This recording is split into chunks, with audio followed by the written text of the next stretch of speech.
আজকের এই সপ্তাহ যে বাক্য, গত সপ্তাহে আপনারা দেখেছেন ম্যানুয়েল যে বাক্যে নিয়ে গেছিল সেটা ছিল ফসল কাটার সময়। আজকে দ্বিতীয় পর্ব, আর সেই পর্বের যে মেন শিরোনাম সেটা হচ্ছে প্রচুর পরিমাণে। আজকের বাক্যতে ফসল কাটার যে বাক্য রয়েছে তার মধ্যে প্রচুর পরিমাণে এই শব্দটা খুব গুরুত্বপূর্ণ। ঈশ্বরের রাজ্যে কোনো কিছু কিন্তু অল্প হয় না। ঈশ্বরের রাজ্যে সব কিছু প্রচুর পরিমাণে হয়। বলছি তোমরা তোমাদের কল্পনার বাইরে তোমাদের জন্য আমি রেখেছি। মানে বাক্যে প্রচুর জায়গায় উল্লেখ করা আছে প্রচুর পরিমাণে। তার মধ্যে যেটা ফসল সম্বন্ধে বলছে, যিশু এই শব্দটাকে উচ্চারণ করে প্রচুর, কারণ তার কাছে প্রচুর আছে, তার কাছে অতিরিক্ত আছে, তিনি দিতে চান, তিনি আমাদেরকে দেবার জন্য রয়েছে। আমরা রিসিভ করতে পারি না, আমরা গ্রহণ করতে পারি না, কারণ আমাদের জীবনযাত্রায় যে সমস্ত মন্দ বিষয় বা বাহ্যিক জীবনযাপনকে আমরা জড়িয়ে রেখেছি, তার ফলে আশীর্বাদের ফসল আমরা কাটতে পারি না। যার জন্য মতি তার 9 অধ্যায় 37 পদে বলছে, তখন তিনি আপন শিষ্যদিগকে কইলেন, শস্য প্রচুর বটে কিন্তু কার্যকারী লোক অল্প। আজকের প্রচুর ফসল রয়েছে, আমরা অল্প লোক ঈশ্বরের রাজ্যের সুসমাচার প্রচার করছি। কিন্তু বাক্য বলে তুমি আমার ধার্মিকতা রাজ্যের চিন্তা করো, তোমার যা কিছু প্রয়োজন সমস্ত আমি দেবো। প্রচুর। যদি আমরা প্রচুর ফসল দেখছি, কাটার লোক নেই, যারা কার্যকারী তিনি তাদের জন্য কি যত্ন করবে না? তাদেরকে যত্ন করবে না? তাদের জীবনের প্রয়োজনকে মেটাবেন না? তিনি সেই সমস্ত ক্ষেত্রে তো দেবেন, কিন্তু সাথে আমাদের মনে রাখতে হবে প্রচুর শস্যও তিনি আমাদেরকে দিতে চলেছেন। অলরেডি আমাদের কাছে রয়েছে। আমরা যারা সুসমাচার প্রচারক, যারা ঈশ্বরকে জানি, যারা সেভ হয়েছি, যারা মন্দ থেকে ফিরেছি, যাদের জীবন উদ্ধার হয়েছে, অন্ধকার থেকে বেরিয়ে এসছে, তাদের জন্য এই বার্তা যে তোমরা যেই রকম উদ্ধার পেয়েছো সেরকম অন্যের কাছে যাও এবং সুসমাচার প্রচার করো। এবং যিশুর শেষ বার্তা যে যাও সমুদয় জগতে গিয়ে সুসমাচার প্রচার করো। আর আমরা চিন্তা করি কোথায় করব, তাদের জন্য এই বার্তা। শস্য প্রচুর, শস্য প্রচুর। আমরা কর্মক্ষেত্রের কর্ম করতে চাই না, যার জন্য আশীর্বাদযুক্ত জীবনযাপনকে আমরা দেখতেও পাই না। আমাদের কর্ম হেতু আমাদের ফল আছে। একজন নেতা যে বিশ্বাস করে, একজন নেতা সে যে বিশ্বাস করে, একজন নেতা সে হতে পারে না যে বিশ্বাস করে না। যে মনে করে যে হয়তো হবে না, সে কখনো নেতা হতে পারে না। ঈশ্বর আমাদের কাছে প্রতিজ্ঞাবদ্ধ, ঈশ্বর তার প্রতিশ্রুতি দিয়েছে, ঈশ্বর তার আত্মা দ্বারা পরিচর্যা করছে। আজ আমরা যারা ঈশ্বরের কার্যকারী তাদেরকে এটা জেনে রাখা দরকার, আমাদের সেই অধিকার আছে। এবং এই বিশ্বাস নিয়ে যখন আমরা এগোই, আমাদের বিশ্বাস আমাদের কার্যকে করে দেয়। আমরা অনেক জায়গায় ভয় পাই সুসমাচার প্রচার করতে, সত্যকে স্বীকার করতে ভয় পাই। আর বাইবেল বলছে যে সত্যকে জানে সত্য তাকে স্বাধীনতা দেয়। আপনি স্বাধীনতা পেয়েছেন, কিন্তু আপনার প্রিয়জন, আপনার আত্মীয় স্বজন, আপনার বন্ধু বান্ধব, আপনার রিলেটিভ, তারা কি স্বাধীনতা পেয়েছে? তাহলে কি আপনি একজন স্বার্থপর জীবনযাপন করছেন, স্বার্থপর বিশ্বাসী হিসাবে, যে শুধু স্বাধীনতা আমার জন্য, আমি আর অন্য কাউকে দিতে চাই না, আমি দেখতে চাই অন্যের জীবনের বিনাশকে? তাহলে তো আপনি ঈশ্বরের সন্তান হবার অধিকার পান না, কারণ ঈশ্বরের সন্তানরা নিজে বাঁচে, অন্যকে বাঁচায়। একজন নেতা যে বিশ্বাস করে আমি বেঁচেছি, অন্যকে বাঁচাবো, আর অন্যের জন্য এই একই জিনিস রয়েছে। প্রেরিত তার 27 অধ্যায় 2 পদে বলছেন, প্রেরিত 27 অধ্যায় 2 পদে বলছে, কিন্তু এইখানে আমার পরামর্শ এই, আপনারা সাহস করুন, কারণ আপনাদের কারোর প্রাণের হানি হইবে না, কেবল জাহাজের হইবে। আমেন। প্রেরিত এই স্টোরিটা যদি 27 অধ্যায় যদি আমরা পাঠ করি, সেখানে অনেক বড় স্টোরি আছে। আর সেখানে প্রেরিত পৌল যিনি এই বিষয়টাকে লিড করছে, আমি এই বিষয়টাকে পড়ে শোনাতে চাই। এখানে যদি আমরা 27 অধ্যায় দেখি আর তার 10 পদ দিয়ে কয়েকটি পদ দেখি, তাহলে আমরা দেখতে পাবো আসল স্টোরিটা কি। এখানে মহাশয়রা, পৌল বলছে, মহাশয়রা আমি দেখিতেছি যে এই যাত্রায় অনিষ্ট অনেক ক্ষতি হইবে, তা কেবল মালের ও জাহাজের এমন নয়, আমাদের প্রাণেরও হইবে। কিন্তু শতপতি, যে শতপতি ছিল, সে পৌলের কথা উপেক্ষা প্রধান নাবিকের ও জাহাজের কর্তাদের কথায় অধিক কর্ণপাত করিলেন, পৌলের কথা উপেক্ষা করলেন, ঈশ্বরের দাসের কথা উপেক্ষা করলেন, ঈশ্বরের লোকের কথা শুনলেন না। তিনি বিশ্বাস করলেন জাহাজের যিনি ক্যাপ্টেন, জাহাজের যিনি পরিচালক, এবং তারা বেশি জানবে, তাদের কথাই অধিকার যারা প্রাপ্ত তারা বেশি জানবে পৌলের থেকে, কারণ তারা জাহাজ চালায়। কিন্তু এই পৌলি যে সারা জীবন মাছ ধরেছিল, সে জল দেখে বলতে পারতো জলের কোন জায়গায় মাছ রয়েছে। সেই সমুদ্রে যখন যিশু তাকে বলল সারা রাত জাল টানার পর একটা মাছও পেল না, কিন্তু যিশু যখন তার সঙ্গে গেল আর বলল এখানে জাল ফেলো, সে একটা কথা না বলে জাল ফেলেছিল, আর সে দেখেছিল কি বিশাল মাছের ঝাঁক তার জালে পড়েছিল।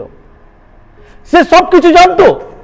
একজন প্রখর এবং পারফেক্ট মাছুরে, তিনি মাছ সম্বন্ধে জানে। জেলে, তিনি জন্মগত জেলে, যার জালে মাছ পড়ে এবং যে জাল ফেলতে জানে এবং কিভাবে মাছ ধরতে হয় সবই জানে। তবুও যে কখনো জাল ফেলেনি, মাছ ধরেনি, তার কথায় সে জাল ফেলে প্রচুর মাছ ধরেছিল, কারণ সে ঈশ্বরের লোকের কথায় কর্ণপাত করেছিল। এখানে শতপতি ঈশ্বরের লোকের কথায় কর্ণপাত করেনি, আর তিনি পৌলের কথা কর্ণপাত না করার দরুন যখন সে জাহাজ নিয়ে বেরোলো, তারপরে লেখা রয়েছে তারা বেরোবার পর সমুদ্রে ঝড় উঠলো এবং সমুদ্রের জল উথল পাথল হতে শুরু করলো। জাহাজকে কন্ট্রোল করা গেল না, জাহাজের সমস্ত সামগ্রী ফেলতে শুরু করলো। তারা ভয় ভীত হলো, আর তখন পৌল বলল আর পরামর্শ দিল, যেটা প্রেরিত 27 অধ্যায় 22 পদে লেখা রয়েছে। বলছে কিন্তু এই ক্ষণে আমার পরামর্শ এই। এবার তিনি আর আদেশ করছে না, পরামর্শ দিচ্ছে, কারণ আগে শুনেনি তো, তাই পরামর্শ দিচ্ছে। আপনারা সাহস করুন, কেননা আপনাদের কারোর প্রাণের হানি হইবে না, কেবল জাহাজের হইবে। যে জাহাজে আছো সেটাই ক্ষতি হবে, আপনাদের প্রাণের কোনো ক্ষতি হবে না, কারণ ঈশ্বর তোমাদের নিয়ে পরিকল্পনা করেছে। খ্রিস্টতে ভাই বোন, ঈশ্বর আমাদের কলিংকে যখন দিয়েছে, আমাদেরকে যখন আহ্বান করেছে, আমাদেরকে নিয়ে পরিকল্পনা করেছে। দ্যাট মিনস, তার মানে হচ্ছে আমরা এই পরিবেশ পরিস্থিতি শারীরিক বিষয়গুলোকে নিয়ে আমরা ভাবিত হয়ে পড়ি, ভেঙে পড়ি, মৃত্যুর ভয় করি, সিচুয়েশনের ভয় করি এবং হতাশা নিরাশা যাই। কিন্তু জেনে রাখবেন প্রাণের ক্ষতি হবে না, কারণ ঈশ্বর আমাকে আহ্বান করেছে তার একটা বড় পরিকল্পনার জন্য। আমেন। বড় পরিকল্পনা। তখন আপনি কি এই বিষয় এখন চিন্তা করছেন যে আপনার জন্য ঈশ্বরের পরিকল্পনা কি? আপনি কি উদ্দেশ্যে ঈশ্বরের আহ্বানকে পেয়েছেন? আপনার জীবনে ঈশ্বরের কলিং কি? আপনি যে আজ যিশুর কাছে এসেছেন এবং আপনি হয়তো কোনো রোগ ব্যাধি থেকে, কোনো মারাত্মক সমস্যা থেকে আপনি উদ্ধার পেয়েছেন। এবার আপনি হয়তো চিন্তা করছেন এই উদ্ধার পেয়েছি, এবার দ্বিতীয়বার আমি বিপদে যাতে না পড়ি, তাই আমি বিশ্বাসী হয়ে থাকবো এবং আমার জীবনযাত্রা যেরকম করছি সেরকমই চালিয়ে যাব। তাহলে আপনি ভুল করছেন, কারণ আপনাকে এর জন্য আহ্বান করা হয়নি। আপনাকে আহ্বান করা হয়েছে যাতে তার পরিকল্পনার একটা উদ্দেশ্য আছে, যেই পরিকল্পনার উদ্দেশ্যকে আপনাকে ক্যারি করতে হবে। তাহলে সেই উদ্দেশ্য কি? আপনি যেরকম উদ্ধার পেয়েছেন অন্যকে উদ্ধার করুন। বাইবেল বলছে সমগ্র জগতে যাও, সুসমাচার প্রচার করো। এই বিষয়ে আমি বলবো, কিন্তু তার আগে আপনাকে প্রথম বিষয় যেটা করতে হবে, আপনার গ্রামে, শহরের কোথাও অন্তত এমন একজন ব্যক্তির কাছে আপনি যান আত্মায় বিশ্বাসী করার জন্য। তাকে সুসমাচার দিন, কারণ সে একটা শস্য পেকে রয়েছে, যাকে সুসমাচার দিয়ে আপনাকে পাপের সেই বাঁধন থেকে কেটে আপনাকে উঠাতে হবে। তো আপনাকে আজই সিদ্ধান্ত নেওয়া উচিত এবং পরিকল্পনা করা উচিত যে আপনার কলিং এ যে আপনি সুসমাচার বার্তা বহনকারী, সেটা আপনাকে শুরু করা উচিত এবং আজই আপনাকে সিদ্ধান্ত নেওয়া উচিত আমি কোথায় কোথায় গিয়ে সুসমাচার প্রচার করব। ঈশ্বর মানব জাতিকে রক্ষা করতে এসেছেন, এটা ভুলবেন না। ঈশ্বর মানব জাতিকে রক্ষা করতে এসেছেন কিভাবে? আপনার আর আমার মাধ্যম দিয়ে, সুসমাচারকে নিয়ে যাবার মাধ্যমে, সুসমাচার বহন করার মাধ্যমে। ঈশ্বরের বড় সুসমাচার পাপীদের উদ্ধার করা, সেই সুসমাচার অনেকে জানে না। যিশু যে পাপীদের জন্য মূল্য চুকিয়েছে এটা অনেকে জানে না। আপনি আর আমি সেই বার্তা বহন করে নিয়ে যাব, আর ঈশ্বর যে মানব জাতিকে রক্ষা করতে চান সেই বার্তা লোকের কাছে পৌঁছাবো। যেরকম প্রথম তিমথিও তার 2 অধ্যায় 4-5 বলছে, প্রথম তিমথিও 2 অধ্যায় 4-5 বলছে, তার ইচ্ছা এই যেন সমুদয় মনুষ্য পরিত্রাণ পায়। ঈশ্বরের ইচ্ছা কি? ঈশ্বরের ইচ্ছাই, তার ইচ্ছা এই যেন সমুদয় মনুষ্য পরিত্রাণ পায় ও সত্যের তত্ত্বজ্ঞান পর্যন্ত পৌঁছাতে পারে। কারণ কারণ একমাত্র ঈশ্বর আছেন, ঈশ্বরের ও মানুষের মধ্যে একমাত্র মধ্যস্থতা আছে, সেটা হলো খ্রিস্ট। আজ যারা মানুষরা পাপের মধ্যে দিয়ে ঈশ্বরের থেকে ডিটাচ হয়ে গেছে, পাপের জীবনযাপনের মাধ্যমে শয়তানের কবলে রয়েছে, শয়তানের লিডিং এ রয়েছে, শয়তানের অভিশাপের মধ্যে জীবনযাপন করছে, তাদের জন্য ঈশ্বরের এটা বার্তা। হ্যাঁ, অবশ্যই আমাদের পাপের দরুন ঈশ্বরের সঙ্গে আমরা ডিটাচ হয়ে গেছি, ঈশ্বরের থেকে অনেক দূরে, কিন্তু মধ্যস্থতা একজন রয়েছে, সেটা হচ্ছে খ্রিস্ট, যার বলিকৃত, যে আমাদের পাপভার নিয়ে বলি হয়েছে, তার রক্ত হেতু আমাদেরকে সূচি করে ঈশ্বরের সঙ্গে আবার নতুন সম্পর্ক করে দিয়েছে। সেটা আমরা ভুলে গেলে চলবে না, সেই বার্তাই তো পৌঁছাবার কথা। আপনি বেঁচেছেন, আপনি অন্যকে বাঁচান, আপনি উদ্ধার পেয়েছেন, আপনি অন্যের উদ্ধারের কারণ হোক। একটা প্রকৃত গাছ, সেই গাছের ফল পড়ে গিয়ে যদি নষ্ট হয়ে মরে যায়, তাহলে আর একটা গাছ কিন্তু তৈরি হয়, আর একটা গাছ তৈরি হয়। আপনি জীবন পেয়েও কি আর একটা জীবনকে বাঁচাতে পারছেন? একটা গাছও তো তার কাজ করছে, কিন্তু আপনি? আমরা চিন্তা করি কার কাছে যাব, কিভাবে করব, এর উত্তর কোথায়? কে আমাকে বলবে আমি কোথায় যাব, কোথায় গিয়ে আমি সুসমাচার প্রচার করব? উত্তর মথি তার 9 অধ্যায়, মথি তার 9 অধ্যায় 38 পদ, মথি তার 9 অধ্যায় 38 পদ, বাইবেলের মথি লিখিত সুসমাচার তার 9 অধ্যায় 38 পদে বলছে, অতএব শস্য ক্ষেত্রের স্বামীর নিকটে প্রার্থনা করো, যেন যেন তিনি নিজ শস্যক্ষেত্রের কার্যকারী লোক পাঠাইয়া দেন। কার কাছে আমি প্রার্থনা করব? আমি হয়তো অনেকের কাছে যেতে চাইছি, পারছি না, তাহলে শস্যক্ষেত্রের মালিক মানে ঈশ্বরের কাছে প্রার্থনা করুন। প্রভু, আজও যারা বিনাশের জীবনযাপন করছে, আজও যারা তোমাকে চিনতে পারছে না, তাদেরকে কাছে সুসমাচার যে আমি নিয়ে যাব, সেই ক্ষেত্রকে তুমি প্রস্তুত করো, সেই জায়গাকে প্রস্তুত করো, যাতে আমি পৌঁছাতে পারি, বা আমাদের মণ্ডলীর কেউ যেন সেখানে পৌঁছাতে পারি, আমরা যেন সেই বার্তা তার কাছে পৌঁছে দিতে পারি। এই একমাত্র উপায় আমাদের প্রার্থনা ধরুন শুরু করা উচিত। কিভাবে শুরু করবেন? এটাই হচ্ছে তার প্রথম পদক্ষেপ। আপনি কিভাবে শুরু করবেন? আপনাকে শস্য ক্ষেত্রের মালিকের কাছে প্রার্থনা করা প্রয়োজন আছে। প্রথম তিমথিও তার 2 অধ্যায় 1 পদ বলছে, প্রথম তিমথিও তার 2 অধ্যায় 1 পদ বলছে, আমার সর্বপ্রথম নিবেদন এই যেন সকল মনুষ্যের নিমিত্ত বিনতি, প্রার্থনা, অনুরোধ ও ধন্যবাদ করা হয়। আমাদের এটা করা উচিত, বিশ্বাসীদের জীবনে এটা যেন নির্ধারিত থাকে, সকল মানুষের জন্য, যারা আজও যিশুকে জানে না তাদের জন্য প্রার্থনা করা উচিত। মণ্ডলী আজ কতজন প্রার্থনায় যুক্ত? আপনাদের প্রার্থনা টিম কতটা প্রার্থনা করছে? আপনারা কতটা প্রার্থনায় যুক্ত? মণ্ডলীর বিশ্বাসীরা প্রচুর পরিমাণে প্রার্থনায় নিযুক্ত থাকে। প্রার্থনাশীল জীবন তাদের জীবনকে আরো ডিপলি ভাবে ঈশ্বরের সঙ্গে যুক্ত করে। ইয়োব 22:21 পদ আপনারা ভুলবেন না। আমি বহুবার বলি, আমাদের মণ্ডলীর লোক এটা জানা উচিত। আপনার কাছে এই বার্তা আমি বহুবার দিয়েছি। ইয়োব 22:21 পদ বলছে, বিনয় করি আমার সহিত পরিচিত। কিভাবে পরিচিত হবো? তার সঙ্গে কথা বলে। কিভাবে কথা বলবো? প্রার্থনা হচ্ছে ঈশ্বরের সঙ্গে কথা বলা। যখন আমি প্রার্থনা করি তখন ঈশ্বরের সঙ্গে সম্পর্ক হয়। আর লেখা রয়েছে, বিনয় করে ঈশ্বরের সহিত পরিচিত হও, তাহলে শান্তি পাইবে এবং মঙ্গল তোমার গিয়ে আসবে।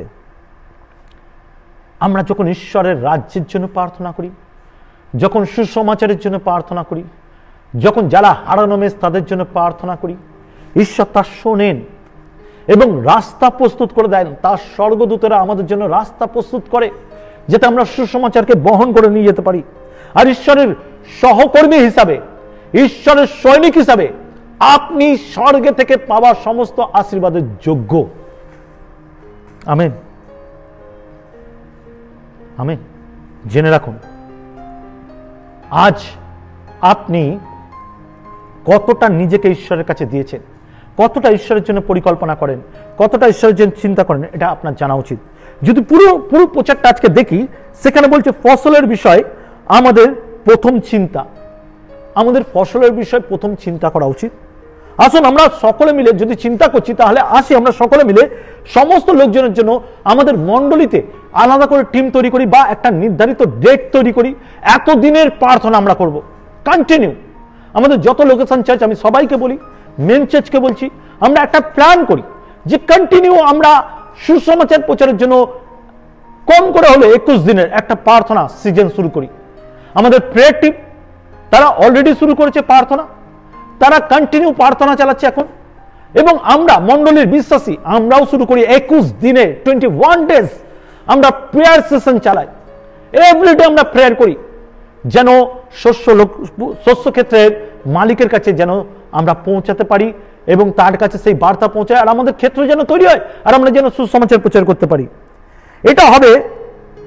এটা হবে মণ্ডলীর জন্য একটা পারফেক্ট স্টেপ, যেটাকে আমাদেরকে উঠাতে হবে। মণ্ডলী জেগে উঠুক এবং ঈশ্বরের আহ্বান উপলব্ধি করুক। মণ্ডলীকে জেগে ওঠা উচিত এবং ঈশ্বরের উপলব্ধিকে আহ্বান করা উচিত। আসুন এই বিষয়ে আমরা ঈশ্বরের কাছে প্রার্থনা করতে শুরু করি। আজ থেকে, এখন থেকে, এই সানডে আপনার জন্য শুরু হোক মানডে থেকে প্রেয়ার ডে। আমরা মানডে থেকে কন্টিনিউ প্রেয়ার ডে ঘোষণা করি এবং এই প্রেয়ার ডেকে আমরা চালিয়ে নিয়ে যাবো কন্টিনিউ 21 ডে, 21 দিনের জন্য আমরা প্রার্থনা করব।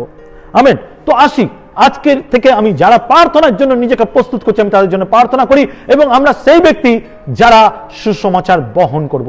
আসি প্রার্থনা যায়। পবিত্র পিতা, আমি প্রার্থনা করি আজকে এই সুসমাচার বহন করার জন্য যে উদ্যোগ আমাদের মণ্ডলীতে এসছে, যে বার্তা আজকের আমাদের ঈশ্বরের বাক্য দ্বারা পেয়েছি প্রভু, তা যেন আমাদের আত্মাকে প্রখর করে এবং ঈশ্বরের বার্তাকে পৌঁছাবার জন্য, সমুদায় জগতে সুসমাচার প্রচার করার জন্য প্রভু আমরা যেন প্রিপারেশন নিই এবং 21 দিনের প্রার্থনার জন্য আমরা যেন আত্মায় প্রস্তুতি নিই এবং আমরা তোমার রাজ্যের জন্য এগিয়ে যেতে পারি। আমরা সেই সৈনিক হতে পারি যেই সৈনিকের উপরে তুমি বিশ্বাস করতে পারো। সমস্ত গৌরব তোমার, যিশু তোমার নামে চায়, আমেন। বিশ্বাস করি আপনার আজকের এই প্রচার ভালো লেগেছে। আপনি আপনার প্রিয়জনকে জানান, এটাকে শেয়ার করুন এবং কোনো রকম আমাদের সঙ্গে যোগাযোগ করতে চাইলে আমাদের কমেন্ট বক্সে মেসেজ পাঠান বা আমাদের হোয়াটসঅ্যাপ রয়েছে, হোয়াটসঅ্যাপ নাম্বার, তাতে আপনি শেয়ার করুন। ভালো থাকবেন, সুস্থ থাকবেন, সবাইকে জয় যিশু।